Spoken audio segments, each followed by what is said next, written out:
Nagkabalikan na po kami, Daniel Padilla at Catherine Bernardo nagkaayos na isa na namang matinding revelasyon ang lumutang sa showbiz.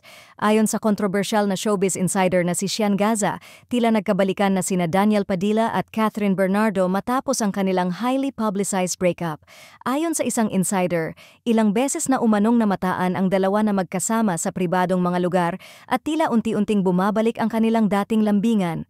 Dagdag pa ng source, kahit na hindi pa nila opisyal na kinukumpirma, halata raw sa kanilang kilos na may namamagitan pa rin sa kanila.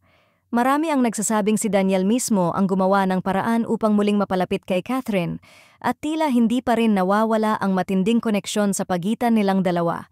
Ilang netizens din ang nakapansin na tila may palihim na palitan ng mensahe sa social media na lalong nagpapatibay sa haka-haka ng kanilang pagbabalikan na talagang ikinatuwa ng mga Katniel fans.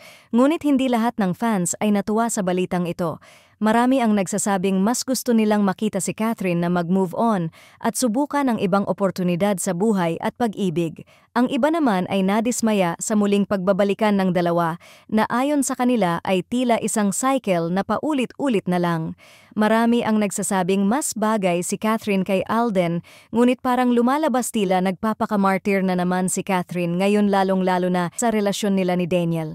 Ang iba naman ay nadismaya sa muling pagbabalikan ng dalawa na ayon sa kanila ay tila isang cycle na paulit-ulit na lang.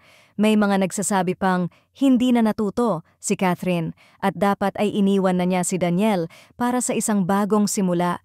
Totoo nga ba ang pagbabalikan ng dalawa o ito ay isang simpleng closure lamang matapos ang kanilang matagal na relasyon? Abangan na lang natin ang kanilang susunod na mga kumpirmasyon.